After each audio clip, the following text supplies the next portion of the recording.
नमस्कार, जनमत देख रहे हैं आप। आपके साथ मैं हूं लावनी विनीत। जनमत यानी वो मंच जहां पर हम और आप मिलकर करते हैं उन खबरों की बात जो सीधे आपसे सरोकार रखती है, जो सीधे देश से सरोकार रखती है। और जब हम देश से सरोकार रखने वाली खबरों की बात करते हैं तो उसमें छिपी होती है राष्ट्र सर्वोपरि की भावना। तो इसी राष्ट्र सर्वोपरि की भावना के साथ जनमत में आज जिस पहली खबर का जिक्र हम करने वाले हैं वो इस लिहाज से बेहद खास हो जाती है, विशेष हो जाती है कि किस तरीके से हमारी जांच एजेंसियां दिल्ली ब्लास्ट के बाद इस पूरे आतंकी नेक्सस का एक एक करके एक एक कड़ी को तोड़ते हुए, एक एक तार को जोड़ते हुए हर उस शख्स तक पहुंच रही हैं जिसके दिमाग में भारत को दहलाने की साजिश चल रही थी। इसी कड़ी में दिल्ली ब्लास्ट में फरीदाबाद की अल फलाह यूनिवर्सिटी सबसे ज्यादा निशाने पर है और अल फलाह यूनिवर्सिटी की भूमिका सामने आने के बाद एनआईए और ईडी दोनों की ही जांच में और ज्यादा तेजी आ गई है। इसके तहत ईडी ने मंगलवार की देर रात अल फलाह ग्रुप के चेयरपर्सन जवाद अहमद सिद्दीकी को गिरफ्तार कर लिया। बुधवार को उसे कोर्ट में पेश किया गया जहां उसे 13 दिन की ईडी की कस्टडी में भेज दिया गया है। कोर्ट में जांच एजेंसी ने खुलासा किया है कि जवाद सिद्दीकी ने 415 करोड़ का घोटाला किया है। वो विदेश भागने की फिराक में था। प्रवर्तन निदेशालय ने कोर्ट में बताया कि जवाद अहमद सिद्दीकी के पास देश छोड़ने के स्पष्ट इरादे थे क्योंकि उसके करीबी परिवार के कई सदस्य खाड़ी देशों में रहते हैं। उसके पास लगातार विदेश में छिपने का मौका था। जांच एजेंसियों ने दावा किया है कि उसकी भूमिका गंभीर आर्थिक अपराधों से जुड़ी हुई है और ये वो आर्थिक अपराध हैं जो सीधे तौर पर धमाकों के लिए एक आधार भी तैयार कर रहे थे। ये व्यक्ति इसलिए भी धर दबोचा जाना चाहिए क्योंकि वो जांच को प्रभावित कर सकता है, ये सुरक्षा एजेंसियां कह रही हैं। साक्ष्य छुपा सकता है और या फिर रिकॉर्ड नष्ट कर सकता है और इस गिरफ्तारी के पीछे महत्वपूर्ण कारण, अहम वजह अल फलाह ग्रुप का 415 करोड़ का घोटाला है। ईडी ने बताया कि अल फलाह ग्रुप, उसके ट्रस्ट, झूठे जो डॉक्यूमेंटेशन थे और गलत रिक्रिएशन जो थे, उनके दावों के सहारे छात्रों और अभिभावकों से भारी भरकम फीस वसूला करता था। जो झूठे रिकॉग्निशन होते हैं उसके आधार पर अभी तक 415 करोड़ रुपए से ज्यादा का घोटाला सामने आ चुका है और इससे भी अधिक हो सकता है कि इस ग्रुप से जुड़े यूनिवर्सिटी की भूमिका दिल्ली धमाके में सामने आई थी। यहाँ के 3 doctors white collar terror module से जुड़े हुए थे, जिनमें से एक डॉक्टर उमर नबी ने ही लाल कोट के पास धमाका किया था। इसके बाद से ही जांच एजेंसियां अल फलाह यूनिवर्सिटी की जांच कर रही है। मुजम्मिल और मुजब्बिल से तार उमर तक पहुंचते हैं। मुजम्मिल गिरफ्तार है। उमर जो कि अपने आप को फिदायनी हमलावर, जिसका वीडियो भी सामने आया था और उसने यह अटैक किया था सुसाइड बॉम्बर बनकर, इस दौरान इस यूनिवर्सिटी का पूरा जो केंद्र था और पूरी की पूरी जो नेक्सस यहां से चल रही थी वो सामने आने के बाद ये यूनिवर्सिटी सुरक्षा एजेंसियों की रडार पर आ गई। अब इस दौरान क्योंकि जवाद अहमद सिद्दीकी को भी गिरफ्तार कर लिया गया है, रिमांड पर भेज दिया गया है, तो इस दौरान जवाद अहमद सिद्दीकी की भूमिका धमाकों के दौरान संदिग्ध पाई गई थी, जो कि अल फलाह चैरिटेबल ट्रस्ट का फाउंडर है और मैनेजिंग ट्रस्टी भी है। उसके निर्देश पर ही admission register, fees ledger, account system और आईटी डेटा को मैनेज किया जाता था। एजेंसी ने साफ आरोप लगाया है कि सिद्दीकी रिकॉर्ड्स में छेड़छाड़ कर सकता है, सबूत नष्ट कर सकता है और इसी वजह से उसकी कस्टडी बेहद जरूरी हो जाती है। दिल्ली पुलिस की 2 एफआईआर को आधार बनाते हुए ईडी ने 14 नवंबर को एंटी मनी लॉन्ड्रिंग केस दर्ज किया था। ईडी ने कहा कि अल फलाह यूनिवर्सिटी छात्रों को झूठ बोलकर दाखिला दिलवाती थी कि उसे यूजीसी से मान्यता प्राप्त है, उसका एनएएसी एक्रेडिटेशन स्टेटस भी सत्यापित किया गया है। ईडी के अनुसार ये दोनों दावे बेबुनियाद पाए गए हैं। यूजीसी द्वारा फंडेड एनएएसीसी की बात की जाए, जो कि एक ऑटोनॉमस बॉडी है, देश भर की यूनिवर्सिटी की विश्वसनीयता की जांच इसी की जिम्मेदारी है। इसका गलत इस्तेमाल अल फलाह यूनिवर्सिटी की तरफ से किया गया था। साल 1990 में शुरू हुआ अल्पलह ग्रुप देखते देखते एक विशाल एजुकेशनल संस्थान बन गया था, लेकिन उसकी असली वित्तीय स्थिति बेहद कमजोर है। ईडी ने कोर्ट को बताया कि संस्थान ने जितने भी वेल्थ जमा किए, जो भी असेट्स जमा किए, वो किसी भी तरह यूनिवर्सिटी की डिक्लेयर्ड फाइनेंशियल हेल्थ से मेल नहीं खाते हैं, यानी जो कहा गया वैसा पाया नहीं गया है। दूसरी तरफ जवाद अहमद सिद्दीकी के वकीलों ने कोर्ट में कहा कि उनके क्लाइंट को झूठे केस में फंसाया जा रहा है। दिल्ली पुलिस की दोनों एफआईआर मनगढ़ंत है और तथ्यहीन है। दिल्ली के लाल कोर्ट के पास हुए आत्मघाती धमाके से जुड़े मामले में जांच एजेंसियों ने बड़ी सफलता हासिल की है। जांच में ये पता चला है कि आरोपी शाहीन और मुजम्मिल ने बम बनाने के लिए यूनिवर्सिटी से ही खतरनाक रसायन यानी केमिकल्स चोरी किए थे। जांच अधिकारियों ने यह भी बताया कि ये दोनों आरोपी बम बनाने की साजिश रच रहे थे और उनके पास धमाके की सामग्री भी बरामद हुई है। यूपी में पुलिस ने हरियाणा नंबर की कार भी जब्त कर ली है, जिसका इस्तेमाल दिल्ली धमाके और संभावित अन्य हमलों में किया जा सकता था। इस पूरे मामले की सार्वजनिक और प्रशासनिक जांच में खुलासा हुआ है कि आरोपी सिर्फ स्थानीय नहीं बल्कि अंतरराज्यीय नेटवर्क से भी जुड़े हुए थे। पुलिस और एनआईए टीम लगातार उनके संपर्क और गतिविधियों की निगरानी कर रही है। इसके साथ ही चेयरमैन को 13 दिन की पुलिस रिमांड पर भेजा गया है। चेयरमैन से पूछताछ यानी जवाद से पूछताछ के दौरान यह पता चला है कि बम बनाने की सामग्री और साजिश में इसकी भी महत्वपूर्ण भूमिका थी। शाहीन और मुजम्मिल ने चोरी किए गए रसायनों का इस्तेमाल बम बनाने के लिए किया। जांच में यह भी पता चला कि ये दोनों आरोपी पहले से ही अल्पसंख्यक और युवा वर्ग को भड़काने की कोशिश कर रहे थे। पुलिस और एनआईए ने इस मामले में सुरक्षा व्यवस्था कड़ी कर दी है और आरोपी नेटवर्क को पूरी तरह से तोड़ने की तैयारी की जा रही है। अधिकारियों ने कहा कि इस कार्रवाई से यह स्पष्ट संकेत मिलता है कि देश में कोई भी आतंकी या फिदाई नेटवर्क बर्दाश्त नहीं किया जाएगा। सुरक्षा एजेंसियां लगातार संदिग्ध गतिविधियों पर नजर बनाए हुए हैं और ऐसे मामले में त्वरित कार्रवाई भी की जा रही है। उधर दिल्ली ब्लास्ट और यूपी में पकड़ी गई कार के खुलासे ने राष्ट्रीय सुरक्षा एजेंसी की सतर्कता और तेज कार्रवाई को साबित किया है। आगे भी आरोपी और उनके नेटवर्क से जुड़े सभी प्रमाणों, सभी सबूतों की जांच और बरामदगी जारी रहेगी। इस पूरे मामले में यह तो साफ होता है कि देश में आतंकवाद और फिदायीन हमलों की साजिशों पर लगातार नजर रखी जा रही है। सरकार और सुरक्षा एजेंसियां ये सुनिश्चित कर रही हैं कि नागरिक सुरक्षित रहे और किसी भी तरह की आतंकी गतिविधि न फैल पाए।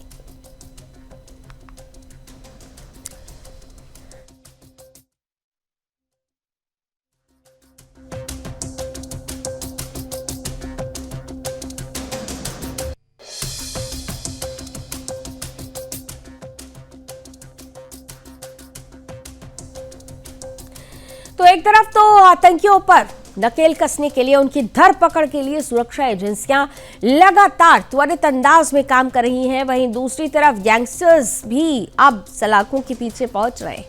गैंगस्टर्स लॉरेंस बिश्नोई का भाई और भारत का मोस्ट वांटेड अपराधी अनमोल बिश्नोई, जो अब एनआईए की गिरफ्त में है। मंगलवार को पटियाला हाउस कोर्ट में उसे 11 दिन की कस्टडी में, एनआईए कस्टडी में भेज दिया गया। यह फैसला उस वक्त आया जब एनआईए ने अदालत के सामने बताया कि अनमोल के खिलाफ हत्या, फिरौती, अपहरण और धमकी जैसे 50 से ज्यादा संगीन मामलों में प्रत्यक्ष संलिप्तता के पक्के प्रमाण मिले हैं। एजेंसी का दावा है कि अनमोल का क्राइम नेटवर्क भारत, कनाडा और अमेरिका तक फैला है और इसलिए उससे कस्टोडियल पूछताछ बेहद जरूरी हो जाती है। अनमोल बिश्नोई को अमेरिका से सीधे डिपोर्ट किया गया था। 19 नवंबर की शाम को उसे दिल्ली के आईजीआई एयरपोर्ट पर एनआईए और दिल्ली पुलिस की विशेष टीम ने पकड़ लिया। गिरफ्तारी के तुरंत बाद उसे कड़ी सुरक्षा में पटियाला हाउस कोर्ट ले जाया गया। मामले की संवेदनशीलता और उसकी हाई प्रोफाइल क्रिमिनल हिस्ट्री को देखते हुए इन कैमरा सुनवाई की गई, यानी मीडिया और बाहरी लोगों को कोर्ट में प्रवेश नहीं दिया गया। कोर्ट ने यह स्पष्ट किया कि एनआईए के पास गंभीर आरोप और पर्याप्त प्रारंभिक साक्ष्य हैं और इसलिए प्रारंभिक रिमांड जरूरी है। एजेंसी ने अदालत को विस्तार से बताया कि अनमोल बिश्नोई सिर्फ एक गैंगस्टर नहीं है, बल्कि एक इंटरनेशनल क्राइम नेटवर्क का बड़ा हिस्सा है। एनआईए की दलीलें इस प्रकार थी कि भारत में मिलने वाले 2 अलग अलग पासपोर्ट जो फर्जी दस्तावेजों के इस्तेमाल और बड़े फेक आईडी रैकेट की ओर इशारा करते हैं, विदेश में बैठकर हत्या, शूटआउट और आतंक फैलाने वाली घटनाओं की प्लानिंग। एनआईए ने कोर्ट को बताया कि अनमोल की गिरफ्तारी इसलिए जरूरी है ताकि यह पता लगाया जा सके कि इन वारदातों की फंडिंग कहां से आती है, कौन कौन उसके गिरोह में सक्रिय थे, गोल्डी बराड़ और लॉरेंस बिश्नोई के साथ उसकी क्राइम चेन कैसे संचालित होती थी और भारत में उसके ऑन ग्राउंड ऑपरेटर्स कौन कौन थे। एजेंसी का कहना है कि अनमोल का नेटवर्क तकनीक का दुरुपयोग करके भारत में बड़े अपराधों को अंजाम दिया करता था, इसलिए उसकी डिजिटल जांच और इंटरोगेशन दोनों महत्वपूर्ण हो जाते हैं। अनमोल बिश्नोई का नाम भारत के हालिया इतिहास में कई बड़ी आपराधिक घटनाओं से भी जुड़ा रहा है, जिनमें शामिल है सिद्धू मूसेवाला की हत्या की साजिश, एनसीपी नेता बाबा सिद्दीकी की हत्या की प्लानिंग, पंजाब हरियाणा में कई गैंग वॉर की फाइनेंसिंग और कमांडिंग। और इसी के साथ साथ एनआईए ने मार्च 2023 में दायर अपनी विस्तृत चार्जशीट में यह साफ लिखा था कि 2020 से 2023 के बीच अनमोल ने कनाडा स्थित आतंकी गोल्डी बराड़ और अपने भाई लॉरेंस बिश्नोई के साथ मिलकर भारत में हिंसक घटनाओं की एक सीरियल प्लानिंग की थी। कई मामलों में बड़ा जो तथ्य सामने आया है कि वो विदेश में बैठकर सीधे निर्देश दिया करता था, यानी जो कमांडिंग रिमोट रहा करता था वो उसके हाथों में रहता था। अनमोल 2022 से भारत से फरार था। लगातार लोकेशन बदलते हुए वो नवंबर 2023 में अमेरिका में गिरफ्तार कर लिया गया। भारत सरकार ने उसके खिलाफ रेड कॉर्नर नोटिस और प्रत्यर्पण की प्रक्रिया तेज की थी। कई महीने की कानूनी प्रक्रिया के बाद आखिरकार अमेरिका ने उसे भारत को सौंपने पर सहमति दर्ज कराई थी।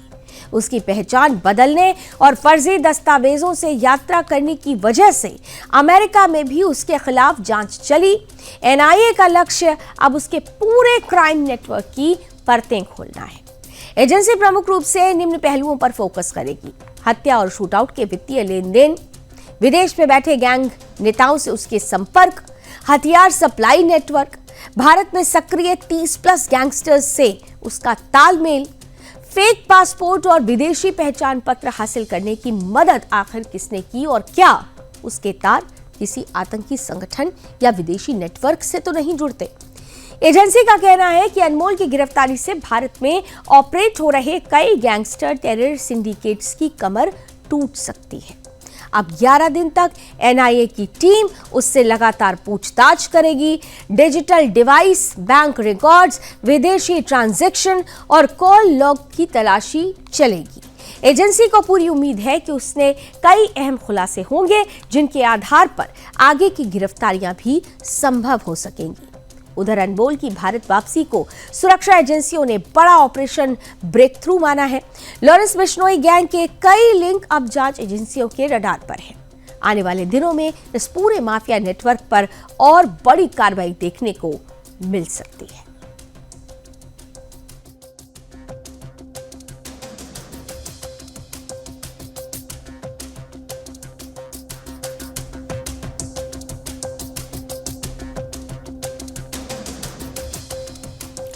और आइए अब थोड़ा सा आगे बढ़ते हैं और चलते हैं आपको राजनीतिक गलियारों की तरफ लेकर। और अगर हम राजनीतिक गलियारों की बात करते हैं तो ये गलियारा आजकल सिर्फ बिहार पर जाकर टिकता है, क्योंकि बिहार में जिस तरीके से एनडीए ने बम्पर जीत हासिल की, अब नीतीश कुमार के राज्याभिषेक का दिन भी आ चुका है, राज तिलक का दिन भी आ चुका है। यानी कल की सुबह नीतीश कुमार के लिए बेहद खास होने वाली है। बिहार की राजनीति में 20 नवंबर यानी कल का दिन एक बार फिर इतिहास रचने वाला है, इतिहास का साक्षी बनने जा रहा है। मुख्यमंत्री नीतीश कुमार राजधानी पटना के गांधी मैदान में 10वीं बार मुख्यमंत्री पद की शपथ लेने वाले हैं। यह तो उनका 10वां कार्यकाल होगा, लेकिन जनता की मौजूदगी में आयोजित होने वाला यह भव्य समारोह गांधी मैदान में उनका चौथा अवसर है। दिलचस्प बात यह है कि गांधी मैदान में शपथ लेने की परंपरा केवल 2 नेताओं यानी लालू प्रसाद यादव और नीतीश कुमार तक ही सीमित रही है। हालांकि 4 बार शपथ लेने का रिकॉर्ड केवल नीतीश ही बनाने जा रहे हैं गांधी मैदान में। वैसे तो 10वें मुख्यमंत्री बन रहे हैं, लेकिन गांधी मैदान में चौथी बार शपथ लेने का रिकॉर्ड केवल नीतीश के खाते में जाता है, जो राजनीतिक इतिहास में अनोखा संकेत छोड़ता है कि यह स्थान सत्ता परिवर्तन का प्रतीक होने के साथ साथ जन भागीदारी के राजनीतिक संदेश का भी सबसे मजबूत मंच बन चुका है। कांग्रेस शासन के लंबे दौर में सत्ता परिवर्तन का मंच हमेशा राजभवन ही रहा, लेकिन 1990 में लालू प्रसाद ने इस परंपरा को तोड़ दिया। सामाजिक न्याय के नए अध्याय की शुरुआत करने वाले लालू प्रसाद यादव का तर्क था कि जिस जनता ने उन्हें सत्ता तक पहुंचाया है वो भी ऐतिहासिक पल की गवाह बने, और यही वजह रही कि उन्होंने संपूर्ण क्रांति आंदोलन की धरती यानी कि गांधी मैदान को शपथ लेने का हिस्सा बनाया, उसे चुना, वहां पर निर्णय लिया शपथ लेने के लिए। 10 मार्च 1990 को हजारों लोगों की भीड़ के बीच आयोजित समारोह में राज्यपाल यूनुस सलीम ने उन्हें बिहार का 20वां मुख्यमंत्री बनाया। ये वो क्षण था, पल था जब शपथ ग्रहण पहली बार राजनीतिक सार्वजनिकता और जन आंदोलन के प्रतीक स्थल में बदल गया। साल 2000 में पहली बार 7 दिनों के लिए मुख्यमंत्री बने नीतीश कुमार को भी जनता का पूर्ण समर्थन 2005 में मिला। अक्टूबर 2005 में जब एनडीए को बहुमत मिला तब उन्होंने भी शपथ ग्रहण के लिए गांधी मैदान को ही चुना। उन्होंने माना कि सत्ता जनता के बीच की जानी चाहिए और जिस आंदोलन यानी कि संपूर्ण क्रांति से उनकी राजनीतिक शुरुआत हुई, उसी की धरती से वो नए बिहार का संकल्प फिर से दोहराना चाहते हैं। इसके बाद भी जब जब अवसर मिला, नीतीश ने गांधी मैदान को ही प्राथमिकता दी। गुरुवार को उनका जब चौथा भव्य शपथ ग्रहण गांधी मैदान में चौथा भव्य शपथ ग्रहण होगा। ऐसे तो वो 10वीं बार मुख्यमंत्री बन रहे हैं, तो जब ये शपथ ग्रहण समारोह होगा तो इसी राजनीतिक भावना, प्रतीकवाद और जनता से सीधा जुड़ाव ही परंपरा को दोहराता हुआ नजर आएगा। गांधी मैदान इस बार भी बिहार की राजनीति में एक नया अध्याय लिखने को तैयार खड़ा है। जेडीयू प्रमुख नीतीश कुमार ने आज राज्यपाल से मिलकर मुख्यमंत्री पद से अपना इस्तीफा सौंप दिया। साथ ही उन्होंने एनडीए के विधायकों का समर्थन पत्र देकर सरकार बनाने का दावा भी पेश कर दिया। सूत्र ये कह रहे हैं कि राज्यपाल आरिफ मोहम्मद खान ने नीतीश कुमार का इस्तीफा स्वीकार करते हुए नई सरकार के गठन की प्रक्रिया शुरू की और उनसे कार्यकारी मुख्यमंत्री के रूप में पद पर बने रहने का अनुरोध किया। नीतीश भाजपा नेता सम्राट चौधरी, विजय कुमार सिन्हा, लोक जनशक्ति पार्टी रामविलास के राष्ट्रीय अध्यक्ष चिराग पासवान और आरएलएम प्रमुख उपेंद्र कुशवाहा के साथ राज्यपाल से मिलने पहुंचे थे। गठबंधन नेताओं ने राज्यपाल से आग्रह किया कि एनडीए के पास बहुमत का समर्थन है, इसलिए उन्हें सरकार बनाने का अवसर दिया जाए। राज्यपाल ने समर्थन पत्र स्वीकार कर आवश्यक प्रक्रिया शुरू कर दी। इससे पहले जो राजग है यानी एनडीए विधायक दल की बैठक में जेडीयू के राष्ट्रीय अध्यक्ष नीतीश कुमार को सर्वसम्मति से एनडीए विधायक दल का नेता चुना गया। विधानमंडल के सेंट्रल हॉल में आयोजित बैठक में भाजपा विधायक दल के नेता सम्राट चौधरी ने नीतीश कुमार के नाम का प्रस्ताव रखा, जिसका अनुमोदन जेडीयू के ही वरिष्ठ नेता विजेंद्र प्रसाद यादव और लोक जनशक्ति पार्टी रामविलास के प्रदेश अध्यक्ष राजू तिवारी समेत सभी सहयोगी दलों के विधायकों ने किया। इसके साथ ही नीतीश कुमार ने मुख्यमंत्री बनने का रास्ता औपचारिक रूप से उनका रास्ता साफ हो गया। भाजपा प्रदेश अध्यक्ष दिलीप जायसवाल ने कहा कि शपथ ग्रहण समारोह जब आयोजित किया जाएगा, जिसमें नीतीश कुमार 10वीं बार बिहार के मुख्यमंत्री के रूप में कल शपथ लेंगे। इससे पहले एनडीए के प्रमुख घटक दलों ने बुधवार को अपने अपने विधायक दलों के नेताओं को भी चुन लिया। जेडीयू के विधायकों की बैठक में मुख्यमंत्री नीतीश कुमार को विधायक दल का नेता चुना गया, तो उधर बीजेपी ने नवनिर्वाचित विधायकों ने वरिष्ठ नेता सम्राट चौधरी को विधायक दल का नेता चुना। बीजेपी से नितिन नबीन, श्रेयसी सिंह और रामा निषाद को मंत्री बनाए जाने की संभावना है। जेडीयू के कई पुराने मंत्री फिर से कैबिनेट में जगह पा सकते हैं। इनमें विजेंद्र यादव, विजय कुमार चौधरी, जामा खान, श्रवण कुमार, लेसी सिंह, रत्नेश सदा और मदन सहनी का नाम शामिल है। नए चेहरों में प्रदेश अध्यक्ष उमेश कुशवाहा और कालाधर मंडल का नाम भी लिया जा रहा है। राष्ट्रीय लोक मोर्चा से उपेंद्र कुशवाहा की पत्नी स्नेहलता को मंत्री बनाए जाने की भी चर्चा है। उधर हिंदुस्तानी आवाम मोर्चा यानी हम से राष्ट्रीय अध्यक्ष संतोष कुमार, जो पहले से मंत्री हैं, उन्हें भी फिर से मौका मिल सकता है। बीजेपी के कई पूर्व मंत्री मंगल पांडे, नितिन नबी, नीतीश मिश्रा, रेणु देवी और जनक राम को फिर से कैबिनेट में जगह मिल सकती है। वहीं नए चेहरों में श्रेयसी सिंह और रामा निषाद को मंत्री पद दिया जा सकता है। इसके अलावा रामकृपाल यादव और प्रेम कुमार का नाम स्पीकर या मंत्री पद के लिए चर्चा में है। अब सबकी नजर गांधी मैदान पर होगी, जहां नीतीश कुमार और उनकी नई टीम शपथ लेगी।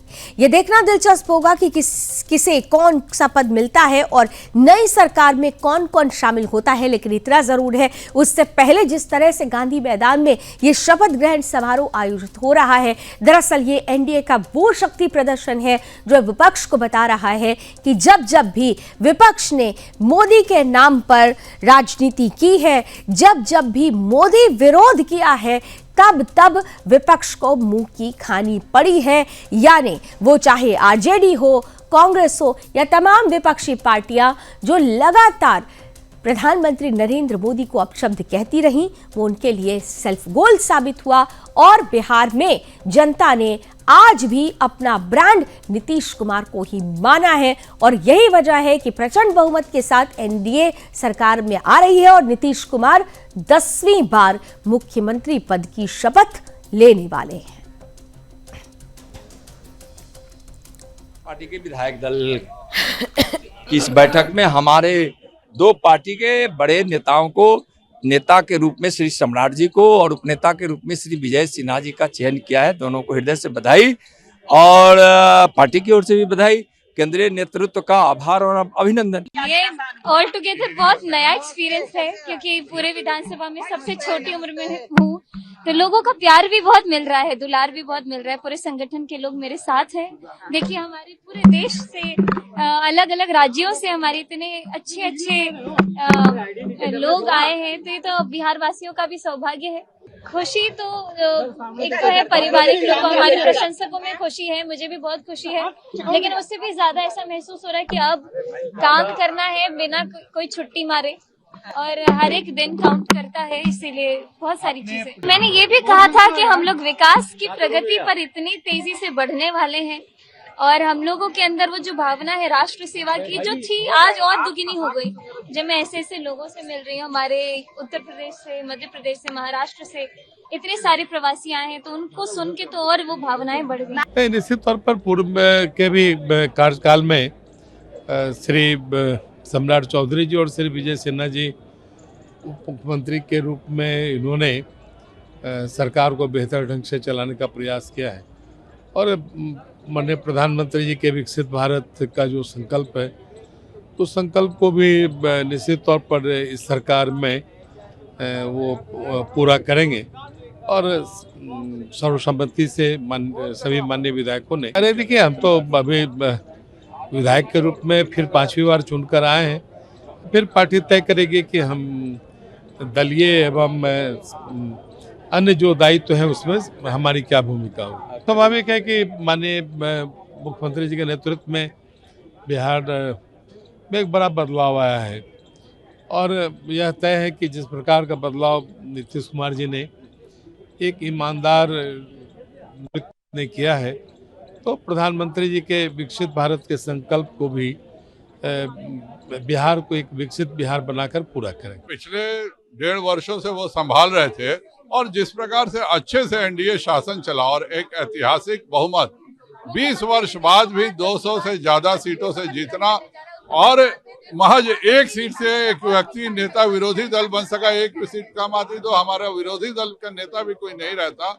इतने बड़े बहुमत से जो उन्होंने जीत दिलाई है, इसके लिए माननीय प्रधानमंत्री जी ने, पार्लियामेंट्री बोर्ड ने, राष्ट्रीय अध्यक्ष जी ने और सभी विधायकों ने इनका समर्थन किया और मुझे पूरा विश्वास है कि इन दोनों के नेतृत्व में एक नया विकसित बिहार अगले 5 वर्षों में बनेगा। देखिए, पार्टी फैसला करती है मैं भाजपा का सिपाही और कार्यकर्ता हूं।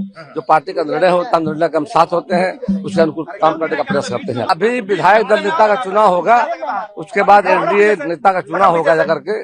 कल ऐतिहासिक शपथ ग्रहण समारोह होगा, इसमें देश के माननीय लोकप्रिय हमारे माननीय प्रधानमंत्री नरेंद्र भाई मोदी आ रहे हैं। भाजपा शासित राज्यों के बड़ी संख्या मुख्यमंत्री आ रहे हैं और बिहार के लाखों लोग आएंगे। कल का शपथ ग्रहण ऐतिहासिक होगा जाकर के। और आगे जो प्रधानमंत्री जी का विजन है नीतीश कुमार जी का, विकसित बिहार, आत्मनिर्भर बिहार को, और हम लोग काम करेंगे। पहले तो बहुत बहुत धन्यवाद है। आज जनता ने इतनी बड़ी जनादेश दिया है और हमें तो दोबारा मौका दिया है, तो जनता को धन्यवाद है। ये मोदी नीतीश जी का जलवा है जो पूरे बिहार में दिखा है। ये सिर्फ और सिर्फ मोदी नीतीश जी का जलवा है। अपने यशस्वी प्रधानमंत्री जी के जन कल्याणकारी नीतियों को और धरातल पे उतारने में अपने एनडीए सरकार नीतीश कुमार जी की जो भूमिका रही, उसी से प्रभावित होकर बिहार की जनता ने इतना बड़ा जनादेश दिया है। अब और विधानमंडल की आज बैठक ने सर्वसम्मति से माननीय नेता, हम लोगों के वरिष्ठ नेता आदरणीय सम्राट चौधरी जी को चुना गया है। अपना लोगों ने विश्वास व्यक्त किया, विधानमंडल के सभी लोगों ने एक स्वर से, और उप नेता के रूप में श्री विजय सिन्हा जी को मोहर लगाया है और ये विश्वास व्यक्त किया है लोगों ने। पिछले बार भी दोनों की जोड़ी ने बहुत काम किया था, इस बार भी रफ्तार से काम करेंगे बिहार के विकास के लिए। भयानक आकर्षक कार्यक्रम होगा कल। लाख सबसे पहले तो मैं बिहार के सम्मानित मतदाताओं का आभार व्यक्त करती हूं कि इस चुनाव में सम्मानित मतदाताओं ने चढ़ बढ़ के विकास और सुशासन पर मुहर लगाई है। माननीय मुख्यमंत्री नीतीश कुमार जी और देश के यशस्वी प्रधानमंत्री जी पर विश्वास जताते हुए प्रचंड बहुमत दिया है। और यहाँ के सभी कार्यकर्ताओं का भी मैं आभार व्यक्त करती हूँ कि चुनाव में कोई भी कार्यकर्ता हो, सभी कार्यकर्ता लगे थे। माननीय प्रधानमंत्री जी, माननीय गृह मंत्री जी की सूझबूझ थे यह रिजल्ट जो आया है, और ये हम लोगों का सौभाग्य है। अमेरिकी कांग्रेस की एक नई और अत्यंत महत्वपूर्ण रिपोर्ट की, जिसने अंतर्राष्ट्रीय रणनीतिक हलकों में हलचल मचा दी है। दरअसल रिपोर्ट्स में कहा गया है कि मई 2025 में भारत और पाकिस्तान के बीच हुए तगड़े सीमाई संघर्ष को चीन ने वास्तविक युद्ध में अपने आधुनिक हथियारों की टेस्टिंग के लिए एक सुनहरे अवसर की तरह इस्तेमाल किया।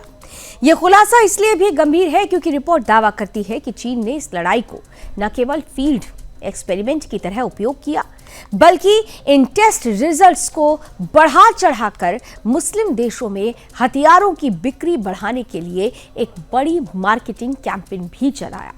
अमेरिकी चीन आर्थिक एवं सुरक्षा समीक्षा आयोग यानी यूएससीसी की रिपोर्ट के बताती है कि मई 7 से मई 10 के बीच चले भारत पाक युद्ध के बीच जो संघर्ष चल रहा था, उसके बीच चीन के उन्नत हथियार पहली बार सक्रिय युद्ध में तैनात किए गए।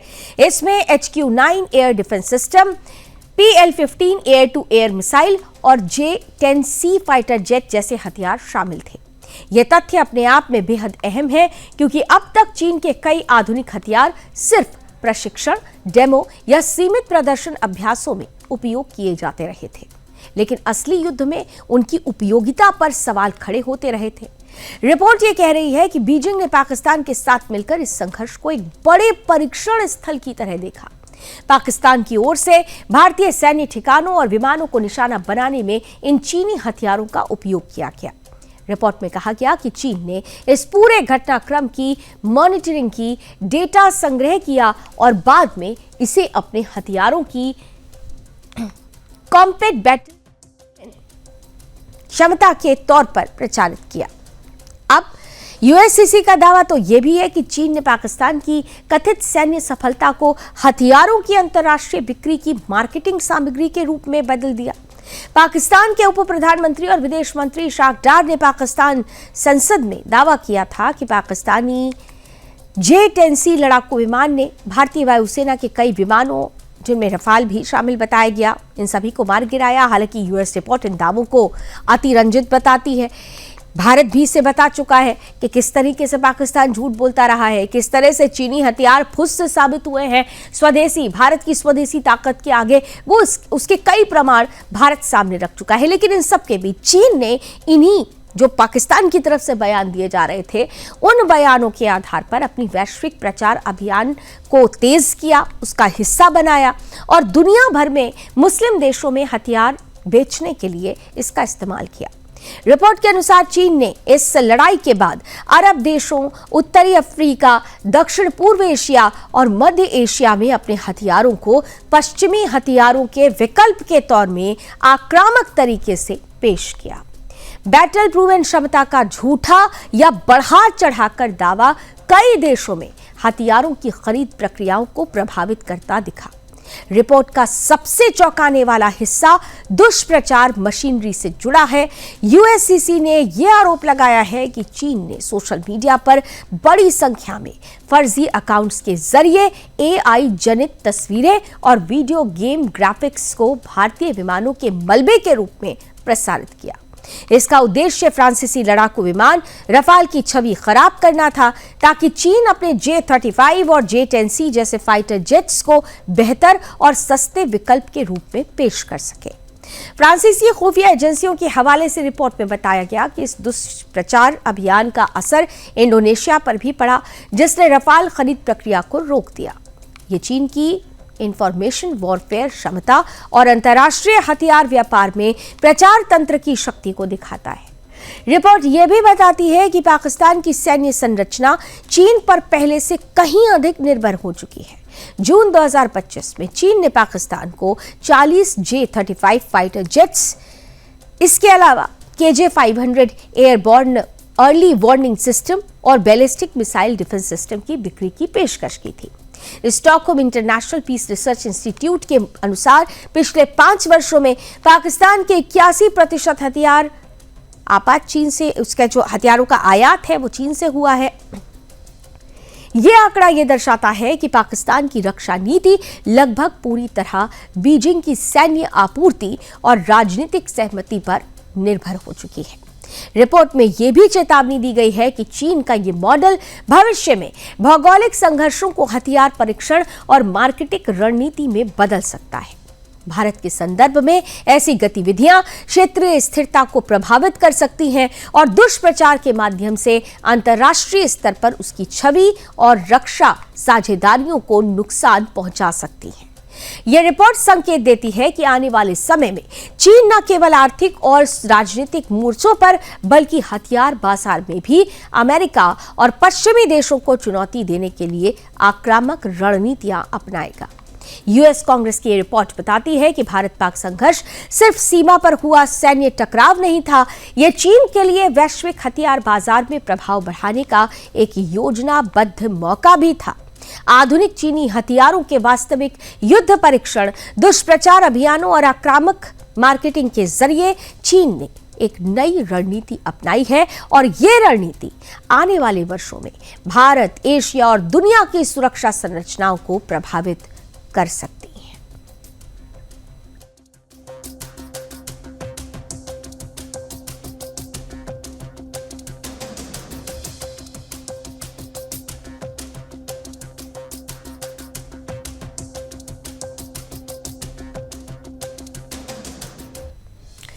और इधर दिल्ली ब्लास्ट की जांच अब जारी है, अभी जारी है। लगातार आप देख रहे हैं कि किस तरीके से कड़ी दर कड़ी जुड़ते हुए जांच एजेंसियां एक एक तार को जोड़ रही है, एक एक कैरेक्टर का खुलासा हो रहा है। और इसी बीच रूस ने भारत को ऐसा बड़ा रक्षा ऑफर दिया है जिसने पाकिस्तान की धड़कनें बढ़ा दी है।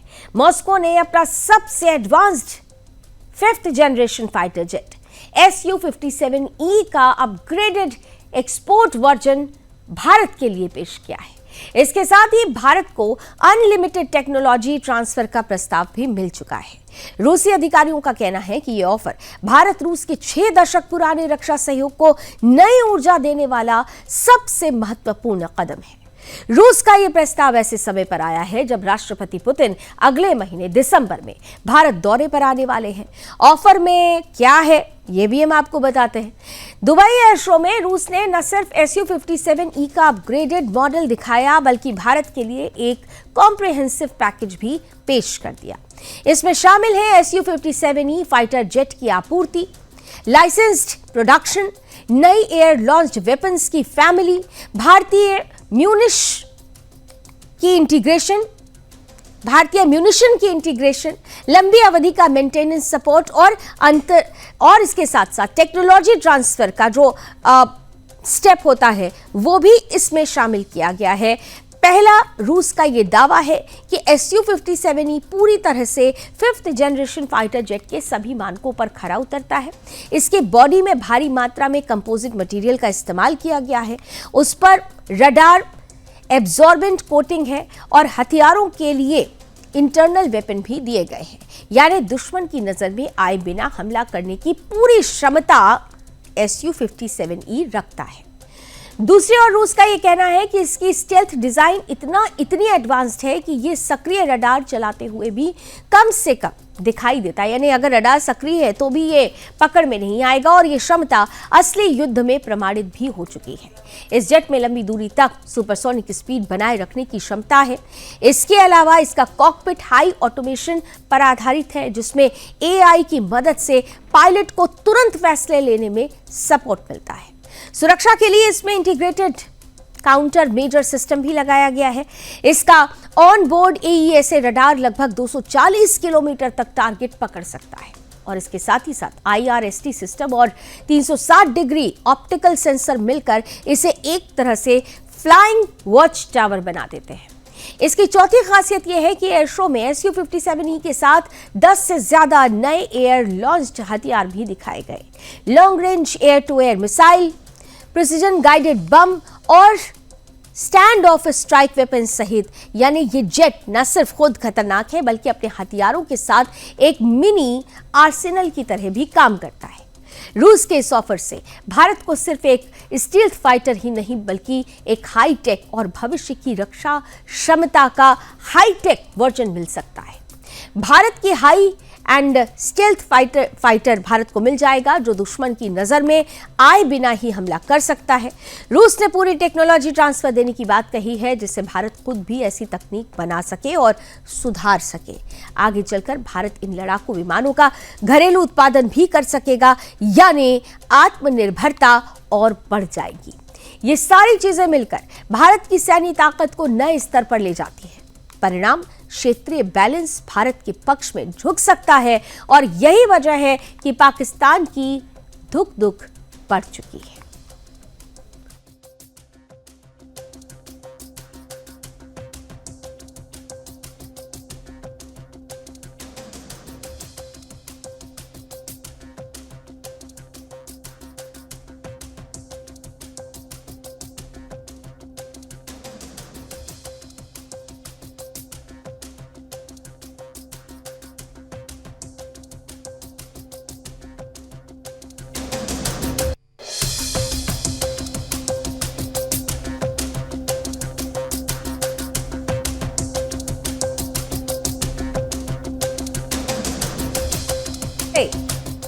रूस ने भारत को एक ऐसी टेक्नोलॉजी ऑफर की है जो भारत की ताकत को दिन दूना रात चौगनी बढ़ाएगा, जो भारत के दुश्मनों की पेशानी पर बल लाने के लिए काफी है, क्योंकि Su-57E में कंपोजिट बॉडी और रडार एब्जॉर्बेंट कोटिंग इसे बेहद खास बनाती है। और यही वजह है कि जब से रूस की तरफ से यह ऑफर भारत को मिला है, भारत के खास दुश्मन खासतौर से चीन और पाकिस्तान दोनों की ही धुकधुकी बढ़ी हुई है।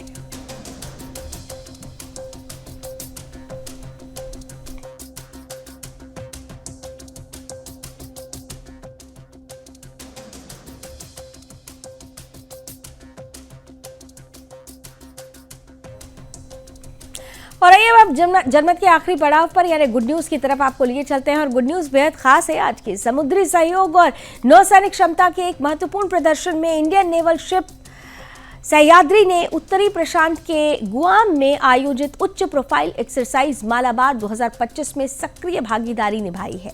13 से 17 नवंबर तक चले इस 4 दिवसीय सी फेज में कई उच्च गति वाले नौसैनिक अभ्यास शामिल थे, जिनमें खासतौर से anti submarine warfare exercise, visit board search and operations, gunnery firing, इसके अलावा बहुत सारे ऐसे ऑपरेशंस थे जो बहुत खास माने जाते हैं। क्रॉस डेक हेलीकॉप्टर ऑपरेशन भी इसमें शामिल है। अभ्यास के दौरान नौसैनिक कर्मियों का आदान प्रदान भी किया गया ताकि सर्वोत्तम प्रथाओं को साझा किया जा सके और पारस्परिक समझ को बढ़ाया जा सके। ये कदम खास तौर से सामूहिक समुद्री सुरक्षा को मजबूत करने के लिए उठाया गया। INS सह्याद्री स्वदेशी रूप से डिजाइन और निर्मित गाइडेड मिसाइल स्टील्थ फ्रिगेट है। भारत के आत्मनिर्भर भारत विजन का ये जीवंत उदाहरण है। इसकी सहभागिता ये दर्शाती है कि भारत अपनी स्थायी साझेदारियों और इंडो पैसिफिक क्षेत्र में शांति और स्थिरता बनाए रखने के लिए कितना ज्यादा प्रतिबद्ध है। अभ्यास की अगर बात की जाए तो अभ्यास का हार्बर फेज संचालन योजना, संचार प्रोटोकॉल संरेखण, इसके अलावा परिचयात्मक यात्राएं और मैत्रीपूर्ण खेल गतिविधियों को इसमें शामिल किया गया था। इसके बाद सी फेज ड्रिल्स भी हुई जिसमें संयुक्त बेड़े संचालन, एंटी सबमरीन वॉरफेयर क्षमताओं और हवाई संचालन को और ज्यादा मजबूती दी गई। यह अभ्यास समान विचारधारा वाले देशों के बीच नौसैनिक समन्वय को बढ़ाने और मुक्त, खुले और सुरक्षित समुद्री वातावरण बनाए रखने की साझा प्रतिबद्धता को दर्शाने का एक बड़ा कदम माना जा रहा है।